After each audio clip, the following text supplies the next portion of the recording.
Assalamualaikum warahmatullahi wabarakatuh. Bertemu lagi di channel Reman Remaja Beriman. Hijrah atau membusuk bersama iblis. Mantap.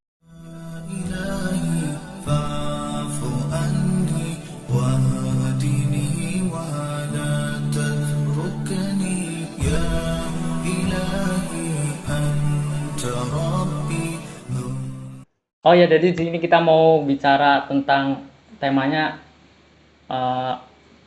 pentingnya iman gitu. Nah, kebetulan kita kedatangan bintang tamu yaitu beliau Mas Adam. Alhamdulillah. Mas Adam ini boleh cari di YouTube. Beliau ini yaitu seorang mualaf ya. Ya benar gitu Mas Adam. Mualaf. Nah, jadi di antara kita itu ini beda. Islam. Saya Islamnya keturunan, sedangkan beliau Islamnya non keturunan. Karena bapak gue nggak Islam. Oh iya udah. Jadi itu bedanya di antara kita. Tapi alhamdulillah sekarang kita udah saudara seiman ya kan. Nah, bicara tentang tema ini ya, pentingnya iman Mas Adam. Kemarin kan Mas Adam bikin video tuh di YouTube channelnya Mas Adam. Apa namanya tuh? Adam Fatih 1453. Boleh ditonton tuh. Masya Allah buat yang mualaf kan. Itu gimana sih Mas Adam? Ya, katanya kan di channelnya Mas Adam itu kan ngomongin tentang Tuhan tuh. Tuhan itu kita mempercayai Tuhan itu harus pakai akal. Iya. Sedangkan ada yang berpendapat ya jangan Tuhan itu nggak usah dipikirin, cukup kita ngimanin aja, gitu imanin aja ya udah selesai gitu loh. Iya. Lu percaya aja udah cukup gitu. Kalau lu banyak tanya gitu ya lu namanya nggak beriman gitu. Itu saya kurang dari kita butuh penjelasan gitu. Iya betul. Itu gimana Pak? Jadi sebetulnya gini, pertanyaan Mas Oki ya, itu mau namanya Oki ya? Oh ya maaf, perkenalan dulu. Nama saya Oki, saya dari samalah anggota dari komunitas ini Remaja Beriman. Ya. Alhamdulillah. Sebetulnya pertanyaan dari Mas Oki ini memang sudah mewakili mungkin ya beberapa pertanyaan teman-teman yang lain gitu kan ya. Apakah benar untuk mengimani Allah Subhanahu wa taala atau Tuhan itu harus menggunakan akal, kan gitu ya pertanyaannya. Kan ada yang bilang juga gini, nggak boleh, Tuhan itu nggak boleh dipikirin, harusnya diimanin. Kalau ente mikirin Tuhan, ente itu nggak bakal nyampe akalnya bos, begitu. Ini pertanyaan normal Mas. Akan tapi gini Mas Oki dan teman-teman sekalian, akal ini difungsikan pada porsinya, pada tempatnya Mas. Jadi akal itu sesungguhnya enggak serta-merta cerdas, enggak serta-merta dia pinter dan dia sifatnya abadi, enggak. Akal itu sifatnya tuh lemah dan terbatas. Itu pertama yang harus dicatat baik-baik ya, bahwa akal itu lemah dan terbatas. Nah, akal ini ketika digunakan untuk mencari akidah atau iman tadi, maka akal ini berfungsi untuk menemukan keberadaannya, membenarkan bahwa dia benar-benar ada. Contoh misal, Mas Oki pernah gini nggak? Ada misalnya nih, kan kalau di dalam syahadat kan aku bersaksi bahwa tiada Tuhan yang layak disembah kecuali Allah. Kemudian ada pertanyaan gini, itu kalau aku bersaksi berarti harus menyaksikan dong, kan gitu kan ya? Ada orang pertanyaan begitu kan? Ini ada lagi. Gitu. Nah gitu logisnya begitu kan ya? Berarti aku harus bersaksi dong. Gini Mas, sesuatu yang ada itu nggak harus disaksikan. Contoh misal, Mas Oki bersaksi mau nggak? Kalau Mas Oki bersaksi bahwa angin itu nggak ada, mau nggak bersaksi? Angin. Saksikan bahwa angin itu nggak ada. Nggak ada. Ada dong. Tapi bisa dilihat nggak? Enggak. Bisa lihat. Tapi kan bisa dirasain. Bisa dirasain kan? Iya. Berarti sesuatu yang ada nggak juga harus dilihat, gitu konsepnya. Kemudian juga misalnya kalau kita lihat analogi yang kedua, listrik misalnya. Listrik kira-kira kan nggak bisa dilihat ya, bentuknya kayak gimana dan arusnya seperti apa. Ada nggak orang yang berani bilang gini, aku bersaksi bahwa tiada listrik, kemudian dibuktiin gitu kan, nih listrik mati gitu kan. Apa harus nunggu begitu? Kan enggak ya? Nah, maka akal ini difungsikan untuk mencari keberadaannya, bukan kemudian untuk mencari tahu apa dia gitu, bagaimana dia rautnya dan fisiknya segala macam, enggak. Karena kita juga ada sesuatu yang nggak bisa kita lihat, tapi kita bisa rasakan gitu loh. Nah, akal ini fungsinya untuk sampai di situ, membuktikan bahwa adanya Tuhan. Namanya kalau kita lihat yang paling benar adalah Allah Subhanahu wa taala. Kira-kira itu penting nggak? Penting Mas. Kenapa? Kalau kita menggunakan akal, maka kadang-kadang gini loh, ada sesuatu yang kadang-kadang kalau kita pakai akal itu sangat akan produktif dalam menjalani kehidupan. Contoh misal, Mas Oki suka naik gunung nggak? Atau suka jalan-jalan, traveler? Suka dong. Misalnya contoh pergi ke suatu tempat, Jogja lah contoh. Dari Jakarta ke Jogja itu udah beberapa jam, makan beberapa jam, taruhlah 9 jam. 9 jam ke Jogja, 5 menit lagi mau sampai, terus ada seseorang yang seumuran sama Soki nih, seumuran.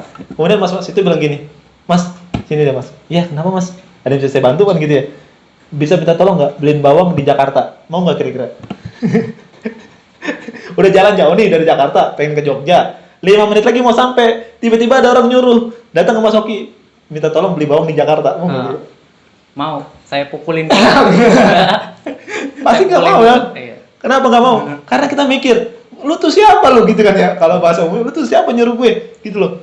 Dan gue ini baru dari Jakarta baru sampai ke sini, dan gue capek itu lu bro. Gitu ya logikanya. Jadi kita tolak gitu kan ya. Karena kenapa? Karena kita nggak tahu kenapa gitu. Kita nggak tahu alasannya gitu. Nah kemudian kalau misalnya diganti peran yang mas-mas tadi diganti dengan ibunya Mas Oki. Contoh misalnya ini contoh aja ya. Kalau contoh boleh absurd. Itu yang nyuruh ibunya Oki. Ibunya Oki bilang gini, Nak, mau nggak beli bawang ke Jakarta? Mau nggak kira-kira? Mau. Biar kayak kisah Rasul tuh. Mau dong. Iya mau. Biar berbakti. Mau dong ya kan? Karena Oki tahu alasannya. Karena Mas Oki tahu alasannya bahwa yang nyuruh itu adalah sesuatu yang sangat sempurna. Iya benar. Ya itu adalah ibunya kayak gitu. Kalau dia nggak nurut, maka dia akan durhaka kan gitu ya. Iya. Paling kundang dan seterusnya. Jadi kalau kita sudah tahu alasannya kenapa kita harus Muslim, kayak tadi analogi tadi, maka nggak ada bakal tanya lagi, gitu loh. Nah syaratnya untuk kayak seperti itu, maka kita buktikan bahwa orang tuanya Oki ini benar-benar orang tuanya atau bukan kan gitu ya. Gitu kan. Kalau misalnya bukan orang tuanya, mungkin Oki nggak mau nurut lagi.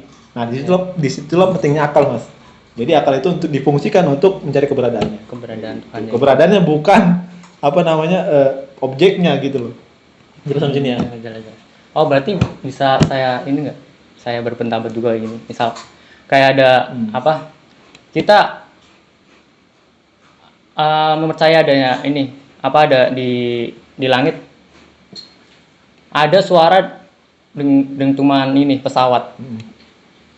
Karena kita udah tahu itu suara pesawat, ya kan? Tapi kita karena di dalam rumah, kita nggak perlu melihat, cukup mendengar dan itu bahwasanya pesawat, kan, ya kan? Kita nggak perlu pembuktian, kita lihat dulu bentuk pesawat. Iya, masa kita suara pesawatnya emang gitu kan? Gitu, kayak gitu. Ya itu sama aja kayak sama kayak gitu. Gitu ya. Nah. Jadi gimana ya? Kalau gua ngomong ini mempercayai Tuhan ya kan? Tapi ada ini perantara gitu. Enggak, jadi gini Mas, kenapa saya bilang, ini juga bukan saya yang bilang ya, tapi emang Islam senantiasa begitu. Islam enggak memperkenankan seorang hamba untuk beriman kepada Allah itu secara ikut-ikutan, Mas. Allah kritik tuh orang-orang yang beriman kepada Allah dengan cara ikut-ikutan. Contoh kita lihat umatnya Nabi Ibrahim. Nabi Ibrahim itu bertanya sama kaumnya, kenapa kalian menyembah Tuhan yang tidak ada manfaatnya buat kalian gitu loh. Ya kan ya, ada dalamnya. Wajadana abahana saya lupa ayatnya, Masya Allah. Kaum Nabi Ibrahim bilang begini, kami itu beriman kepada Tuhan kami itu karena atas dasar nenek moyang kami.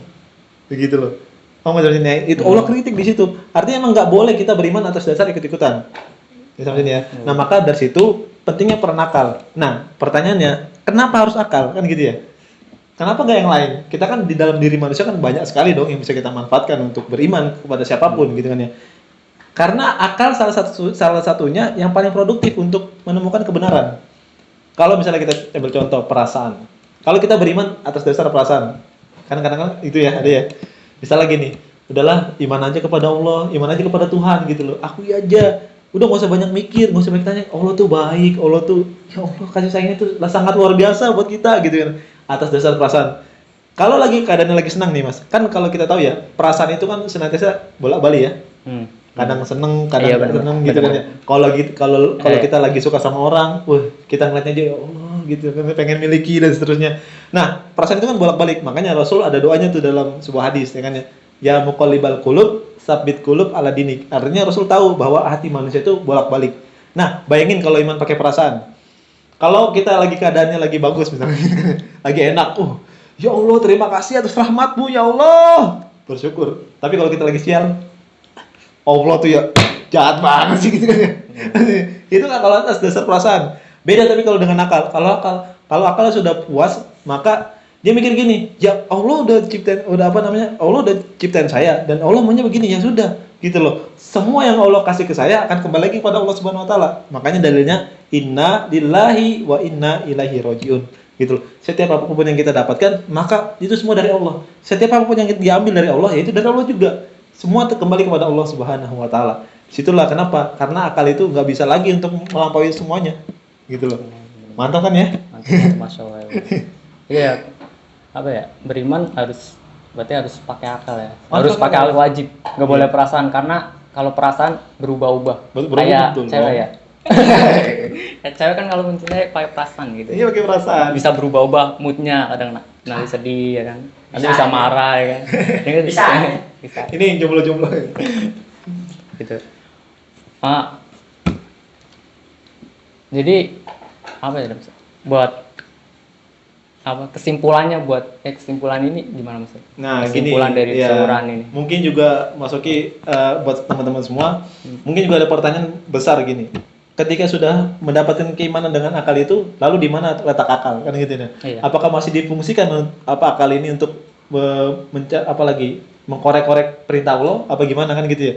Nah, teman-teman sekalian, ketika akal itu sudah puas menemukan bahwa adanya Tuhan dan Tuhan itu namanya Allah, maka akal ini kita dudukan dengan semestinya.